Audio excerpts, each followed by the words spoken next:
अब अगला देख लेते हैं हमारा गुण स्वर संधि के बाद अब हमारा होगा वृद्धि स्वर संधि। वृद्धि स्वर संधि क्या होता है? अब देखिए वृद्धि स्वर संधि का अगर हम परिभाषा की बात करें तो यहाँ ध्यान रखिएगा कि अ या आ के बाद अगर ए या फिर ओ आए। अब यहाँ पे एक चीज़ ध्यान रखिएगा कि दीर्घ संधि और वृद्धि संधि में ज़्यादातर लोग भ्रमित हो जाते हैं, ठीक है, क्योंकि दोनों में क्या होता है हमारा स्वर आता है। पहले मैं आपको इसका डायग्राम बना के दिखाता हूँ, फिर मैं आपको समझाता हूँ तो ज़्यादा समझ आएगा। देखो इसमें क्या बोला कि अ या आ के बाद, तो यहाँ पे पहला होगा अ या आ। देखिए जैसे गुण संधि में हुआ ना कि पहला वर्ण हमेशा अ या आ ही रहेगा, वृद्धि में भी क्या होगा, पहला वर्ण हमारा अ या आ ही रहेगा। तो अ और आ के बाद जब भी हमारा कौन कौन सा वर्ण आएगा, या ए ओ और अ, बस यही वर्ण आते हैं। तो ए और ए से क्या बन जाता है, वो ए हो जाता है, और ओ और अ से क्या हो जाता है, वो अ बन जाता है, इस तरीके से, ठीक है। फिर से ध्यान रखिएगा अ या आ के बाद अगर ए ओ अ आता है तो ए का ए बन जाएगा, मतलब वृद्धि हो रहा है। इस तरीके से आज याद रख सकते हैं आप, ठीक है, कि ए के बाद क्या आता है ए, इन दोनों में बड़ा भाई ए है तो ए बन जाएगा। ओ और अ में बड़ा भाई कौन है, अ है, तो अ बन जाएगा। इस तरीके से आप याद रख सकते हैं, ठीक। तो इस बात को आप ध्यान रखेंगे। अब देखिए दीर्घ संधि के साथ कैसे आपको तुलना करना है।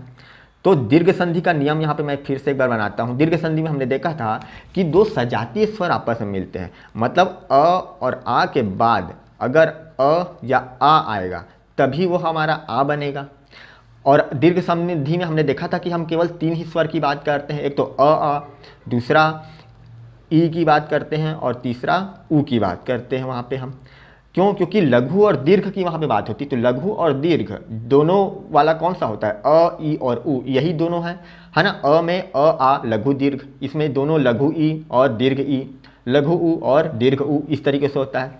ए में तो ऐसा नहीं होता, ध्यान रखना, कई लोग ऐसा पढ़ते हैं, जो ए है ना इसको लघु ए बोल देते हैं और जो ए है इसको दीर्घ ए बोल देते हैं। तो ऐसा नहीं होता, ये दोनों अलग अलग है, ए और ए। देखो उच्चारण में कितना फर्क है, ठीक है। ओ और अ ये भी लघु दीर्घ नहीं होता, अलग अलग वर्ण है दोनों, ठीक। तो इस तरीके से होता है। देखिए अब मैंने आपके सामने दोनों को लिख दिया, ये ई होगा, उसी प्रकार से ये ऊ या ऊ होगा, तो ये ऊ बन जाएगा।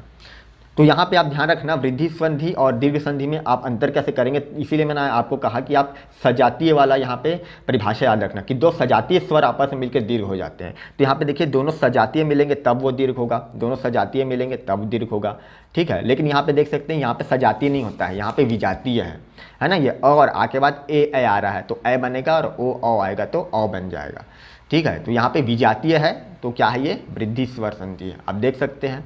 और दूसरा ई उ री रहता तो ए ओ आर हो जाता है ना, गुण संधि में नहीं है, उसमें ई उ री का मेल होता है, यहाँ पे ए और अ वाले का मेल हो रहा है, ठीक है। सब एक दूसरे अलग है। आप जब सब डायग्राम को एक साथ लिखेंगे ना एक पेज में, तब आपको अच्छे से अलग अलग दिखाई देगा सब, ठीक, वरना वो खिचड़ी बन जाता है। इसलिए नोट्स आपको थोड़ा बहुत बना के रखना चाहिए। चलिए अब इसका भी हम उदाहरण देख लेते हैं किस तरीके से है, तब आपको और ज़्यादा क्लियर हो जाएगा। देखिए जैसे एक और एक, अब देखिए कैसे मिलन हो रहा है। तो एक का अ और एक का ये प्रथम वर्ण इसका ए, तो अ के बाद ए आया तो हमने अभी अभी पढ़ा कि अ के बाद ए और ए आएगा तो वहाँ पे क्या बन जाता है, ए बन जाता है ना। बड़ा भाई को लेते हैं, ए को ले लेते हैं, तो ये हो जाएगा हमारा यहाँ पे ए हो जाएगा। तो ए क में ए लगेगा तो कै हो जाएगा, तो ये हो जाएगा ए कैक, एक धन एक बराबर एक एक।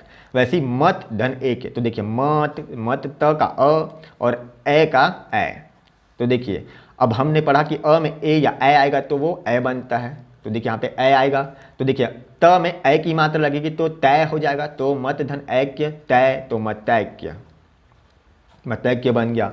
सदा का आ और एव का ए, क्या बनने वाला है, बनने वाला वर्ण हमें पता है ए बनेगा। तो देखिए अब ए की जगह यहाँ पे ए आएगा तो द में ए की मात्रा, तो सद्दा धन एव, सदैव, सदैव बन जा रहा है हमारा, ठीक। ए की मात्रा लगेगा द में तो सदैव।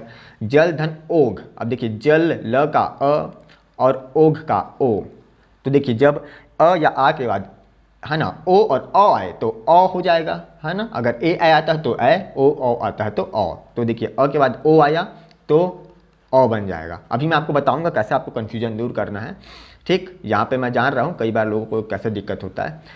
तो देखिए जल ल में अ की मात्रा, तो लौ हो गया तो जलौग, ज लौग, ऐसा हो गया। महाधन औषधि, देखिए महा का आ, औषधि का औ, तो क्या बन गया औ, महा। तो देखिए ह में औ की मात्रा, तो ह हो गया, तो महौषधि, क्या बन गया महाधन औषधि, महौषधि, इस तरीके से। अब देखना आप एक चीज़ ध्यान रखना कि आपको ना वृद्धि संधि में क्या करना है। देखिए पहला तो पता चल गया कि अ या आ ही रहेगा, यहाँ पे बताता हूँ कि अ या आ ही रहेगा। तो आपको ये जो दूसरा वाला वर्ण है ना, आपको यहाँ पे फोकस करना है कि अगर ए या ओ वाला आपको दिखाई दे तो आप समझ जाना वहाँ पे वृद्धि स्वर है बोल के। ठीक, इस तरीके से ए या ओ दिखे, समझ जाओ क्या है वृद्धि स्वर है। ठीक, मैं आपको इसका ट्रिक वाला वीडियो भी ला कर दूंगा जहाँ पे हम पढ़ेंगे कि शॉर्टकट क्या ट्रिक है इसका। हम देख के ही पता कर सकते हैं कि कौन सा स्वर और कौन सा व्यंजन है कि विसर्ग है ना, सारे संधियों को हम पहचान सकते हैं। अगला हम देखते हैं अब इसके बाद यड़ स्वर संधि। अब देखो यड़ स्वर संधि का सबसे पहले हम देखते हैं परिभाषा क्या होता है। ये भी बहुत ही आसान है, ज़्यादातर लोग इसमें भी कंफ्यूज हो जाते हैं यड़ संधि, जबकि ये बहुत आसान है। ठीक है, देखिए अगर आप इसका परिभाषा पढ़ेंगे तो थोड़ा सा कंफ्यूजिंग लगता है कि ई ऊ री के बाद कोई भिन्न स्वर आए तो ये सब ऐसे ऐसे ऐसे ऐसे हो जाता है। देखो मैं आपको इसको ध्यान पहले समझाता हूँ। ये कहना चाह रहा है कि अगर ई ऊ या फिर री के बाद अगर कोई भिन्न स्वर आता है, अब देखिए भिन्न स्वर का मतलब क्या होता है कि सजातीय स्वर से अलग। देखिए एक सजाती होता है, दूसरा विजातीय, विजातीय को ही वो बोल रहा है भिन्न स्वर। ठीक है, तो अब देखिए ई उ री आएगा। अब ई में या तो वो लघु ई हो सकता है या दीर्घ हो सकता है, तो हम इसको लघु और दीर्घ दोनों कर देते हैं। ठीक है, तो ई उ री के बाद अगर कोई भी स्वर आता है, ठीक, सजातीय आएगा तो सीधी सी बात आप समझ जाओगे सजातीय आ रहा है मतलब वो क्या है, वो तो दीर्घ संधि बन जाएगा। लेकिन अगर कोई और स्वर आया, जैसे ई के बाद अ आ गया या ऊ आ गया, ठीक, ऊ के बाद अ आ गया या ई आ गया, है ना, तो यहाँ पे हो जाएगा विजातीय। तो यहाँ पे मैं लिख देता हूँ विजातीय स्वर। ठीक, इस तरीके से कि अगर ई ऊ और री का मेल अगर विजातीय स्वर से होता है तो वो क्या बन जाएगा, तो वो हमारा बन जाएगा ई का हो जाता है य, याद रखिएगा य हो जाएगा, ऊ का हमारा हो जाता है व, और जो री है, री से हमारा हो जाता है र। तो सामान्य भाषा में एक लाइन में बोलूँ तो ई उ री का य व र हो जाएगा। ठीक है, ई उ री का य व र हो जाएगा। ठीक है, तो देखिए ये इसी चीज़ को यहाँ पे परिभाषा में बताया था कि यदि ई उ और री के बाद कोई भिन्न स्वर आएगा तो ई उ री का क्रमशः क्या हो जाएगा, ये यहाँ पे है ये होगा, ये कैसा लिखा हुआ है ये हो जाएगा व, और ई का ये र हो जाता है। ठीक, तो ई उ ई री का य व र हो जाता है इस तरीके से। अब देखिए इसका भी हम उदाहरण देख लेते हैं। उदाहरण देखने के बाद आपको थोड़ा सा क्लियर होगा अच्छे से। यदि धन अपि, अब देखो यदि द में ई की मात्रा लगी हुई है, छोटा ई, और अपि का अ, तो अभी देखिए हमने क्या पढ़ा कि ई उ री का य व र हो जाएगा, तो ई का क्या हो जाता है, य हो जाता है इस तरीके से।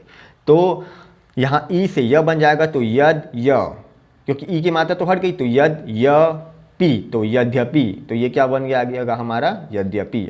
अब देखिए द्य को इस तरीके से लिखते हैं यद्य, तो ये जो द्य होता है इसको इस तरीके से मिलाकर लिखते हैं, तो ये हो गया यद्यपि। नदी धन अम्बु, देखो नदी द में ई की मात्रा लगी हुई है, बड़ा ई लगा हुआ है, तो ई की मात्रा और अम्बु का अ, तो देखिए दोनों विजातीय स्वर है ना।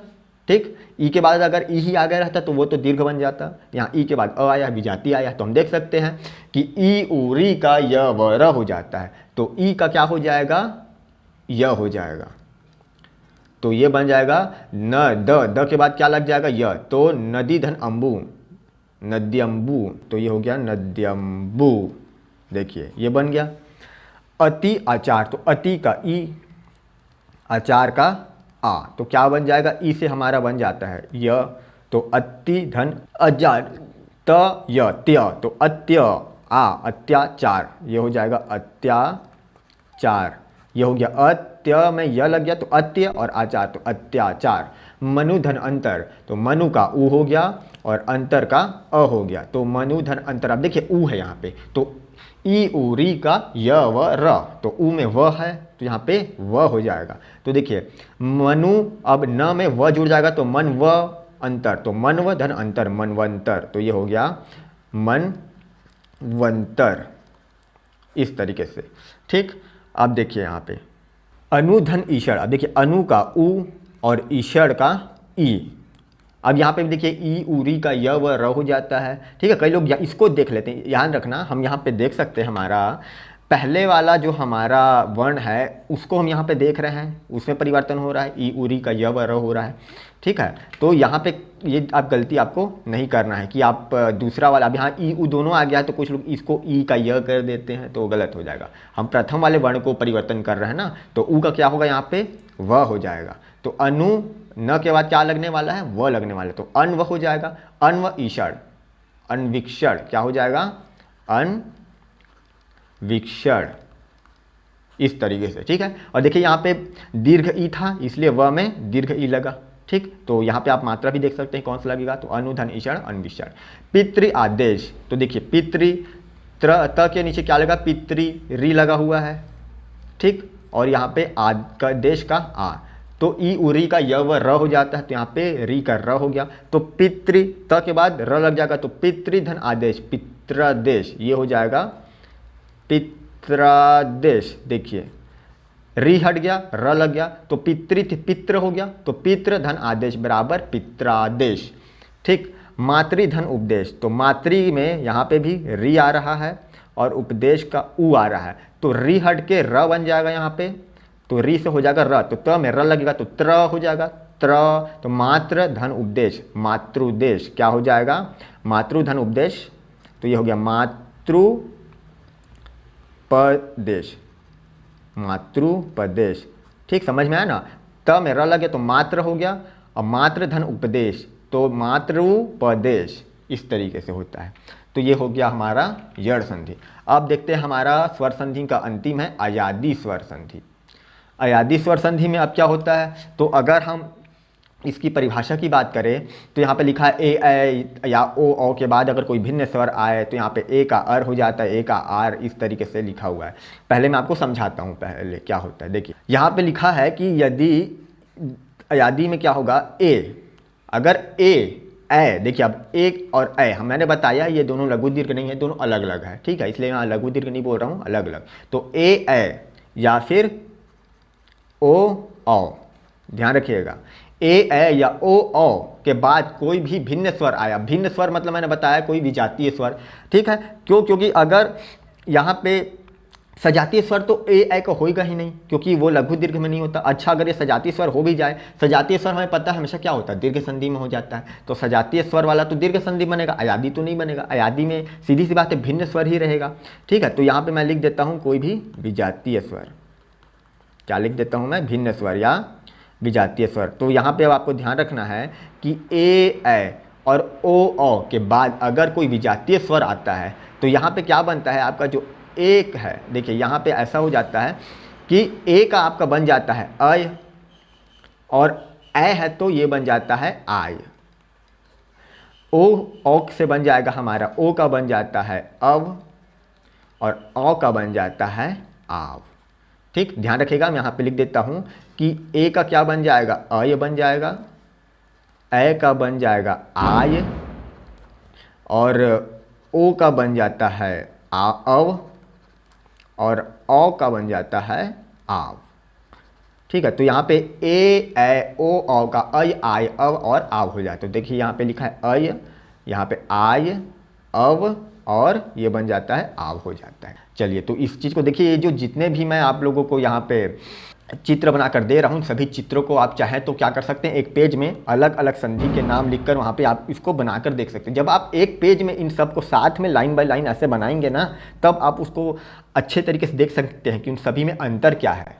तो ठीक है दोस्तों, ये था हमारा आज का वीडियो, जिसमें आज हमने पूरा स्वर संधि हमारा कंप्लीट कर लिया। पार्ट 1 और पार्ट 2 मिलाकर हमने स्वर संधि पूरा पढ़ा। इसके बावजूद अगर आपका कोई भी प्रश्न रह गया है, आपको कुछ समझ में नहीं आया हो, आपका कोई डाउट रह गया, तो आप कमेंट करके पूछ सकते हैं, हम आपको उसका उत्तर जरूर देंगे। इसके अलावा हम आपके लिए शॉर्टकट ट्रिक्स वाले वीडियो भी इसमें लेकर आएंगे, जी यहाँ पे अगर आपने संधि नहीं भी पढ़ा है तो भी आप कैसे वहाँ पे सॉल्व कर सकते हैं संधि वाले प्रश्नों को। और अगला वीडियो जो हमारा आएगा वो आएगा हमारा व्यंजन संधि का, तो आप उसका इंतजार करिए। और अगर आप इस चैनल में पहली बार आए तो आप इस चैनल को सब्सक्राइब जरूर कर लीजिए, क्योंकि इस तरीके के हम वीडियो आपके लिए लेकर आते रहते हैं। और अगर आप चाहें तो इस वीडियो को अपने दोस्तों तक शेयर भी कर सकते हैं, ताकि वो भी कुछ पढ़ाई कर सके। तो ठीक है दोस्तों, आज के लिए इतना ही, मिलते हैं हम अपने अगले वीडियो में। तब तक के लिए पढ़ते रहिए, सीखते रहिए। धन्यवाद।